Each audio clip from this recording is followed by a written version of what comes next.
Center for the Ethiopian Educational Information and Communication Technology presents Educational Satellite Television Programs.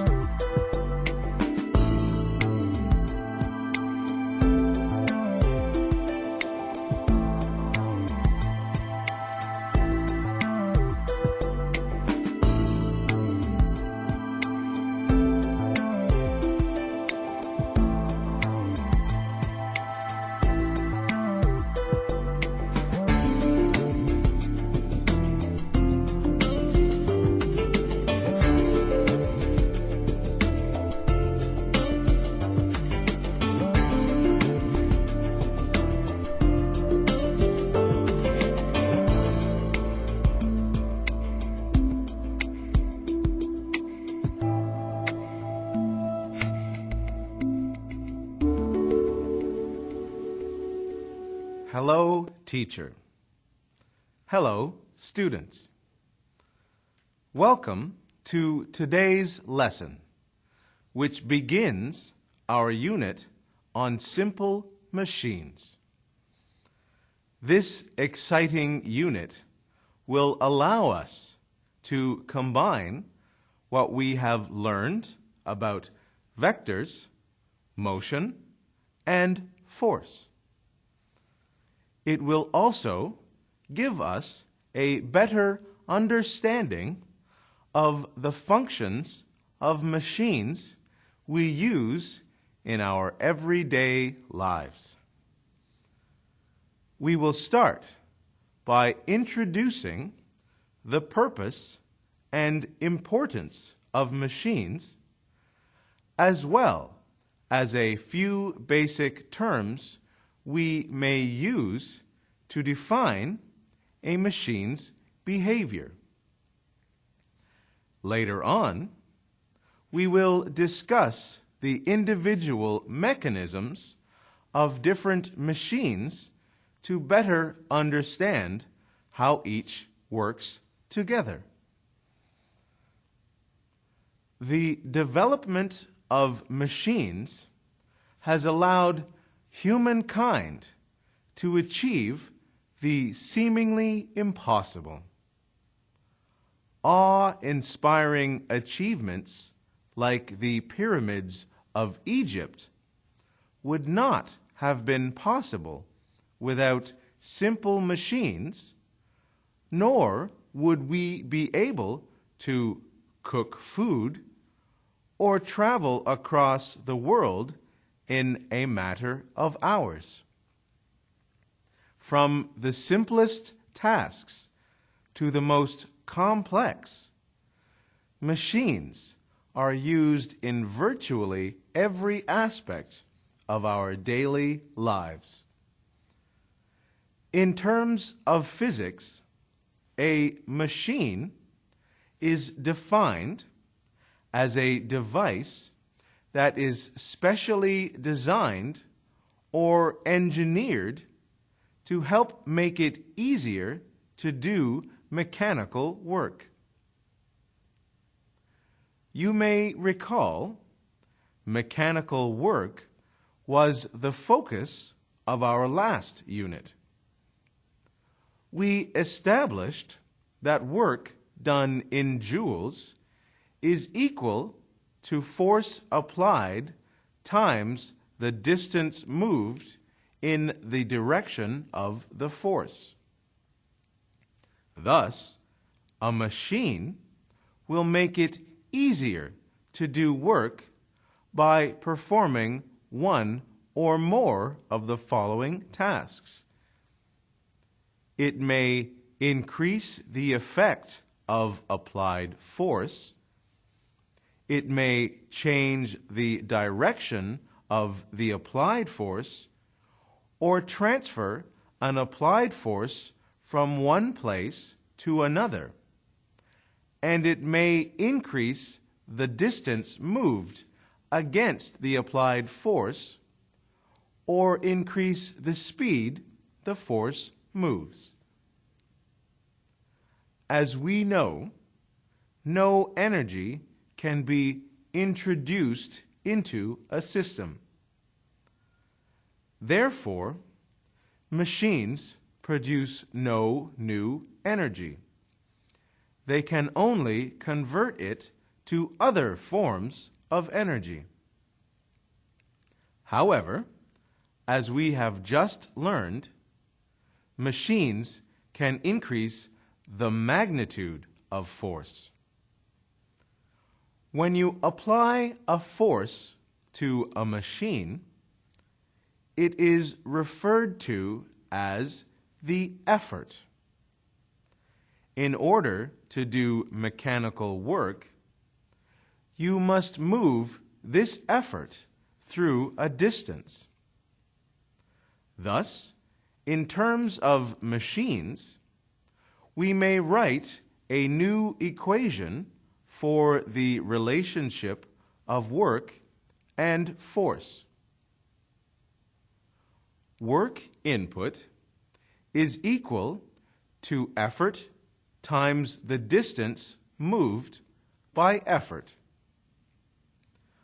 When there is work input, the machine provides a proportional work output that may be used to move a force through a distance.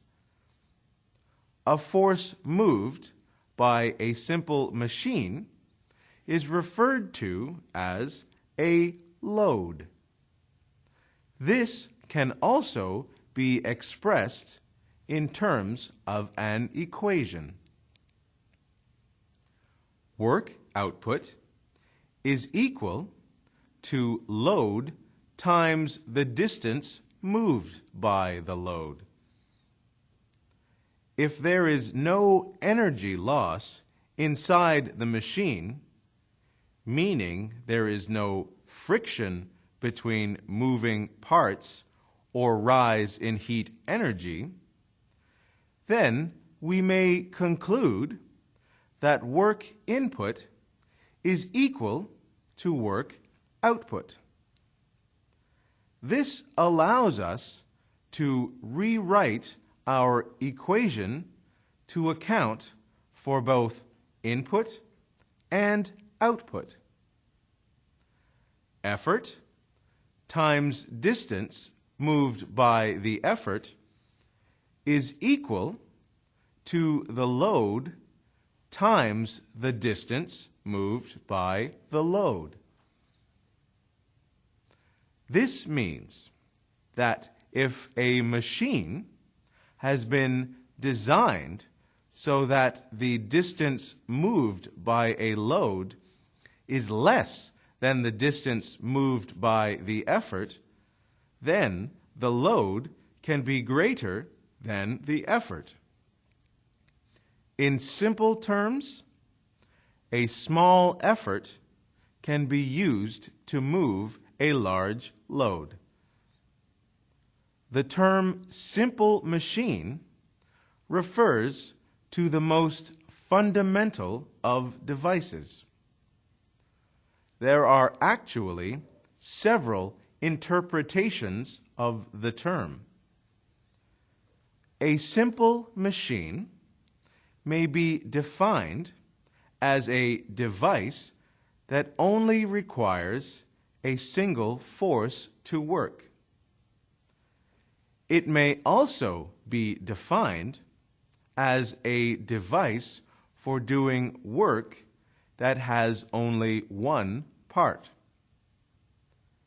Using the terms we introduced today, we can define a simple machine as a device that uses a single effort to do work against a single load force. Before we continue, let us ensure we have the proper understanding of the terms. Here is a list of the terminology we just discussed. Define each, and I will see you in a few minutes. Please get started. Students, Let's get ready. Begin.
Time's up. Let's get back to our lesson. Welcome back. I am sure you were all taking careful notes, so this should have been an easy activity for you. Let us define each, just to be sure. Effort is defined as any force that is applied to a machine. Work input is defined as the product of effort applied to a simple machine and the distance moved by the effort. Work output is the product of the load times the distance moved by the load. A load is any force that is moved by a simple machine. Finally, a simple machine is defined as a device which requires a single effort to do work against a single force. Did you define each term correctly? If so, great work, students. There are 6 different types of machine we classify as simple. They are inclined planes, wedges, screws, levers, wheels with axles, and pulleys. These machines can be further categorized into 2 groups. Wedges and screws can be thought of as special kinds of inclined planes. Pulleys and wheels with axles can also be considered special kinds of levers. However, no matter which simple machines we are discussing, they will fit into one or more of the following roles. Simple machines may be used as force multipliers. These are devices designed so that the load is greater than the effort. This is only possible if the load moves through a smaller distance than the effort. Speed multipliers are machines designed so that the distance moved by the load is greater than the distance moved by the effort at the same time. This can only occur if the load is a smaller force than the effort. Some simple machines are classified as direction changers. These are designed so that the load is moved in a different direction than the effort. Many machines are designed to be both force multipliers and direction changers, or speed multipliers and direction changers. However, it is impossible for a simple machine to multiply both force and speed, since it would no longer satisfy the relationship between work and force. This would mean the work output would be greater than the work input. We have time for one more activity. Classify each of these devices as a force multiplier, speed multiplier, or direction changer. Some devices may qualify for more than one. You may begin. Students, let's get ready. Begin.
Time's up.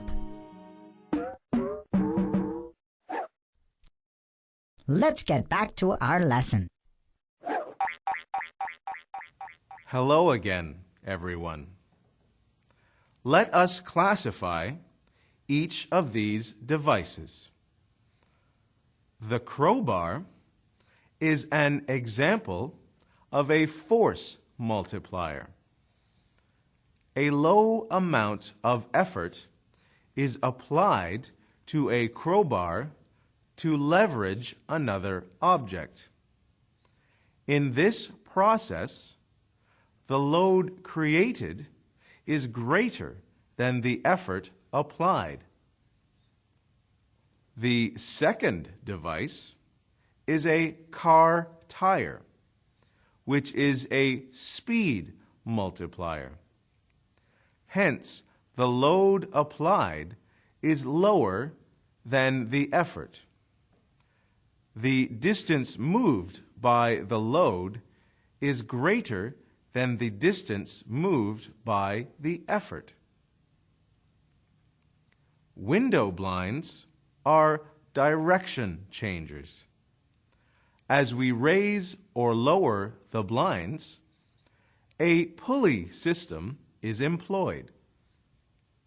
As we pull the cord in any direction, thereby exerting effort, the load moves in a fixed direction, up or down.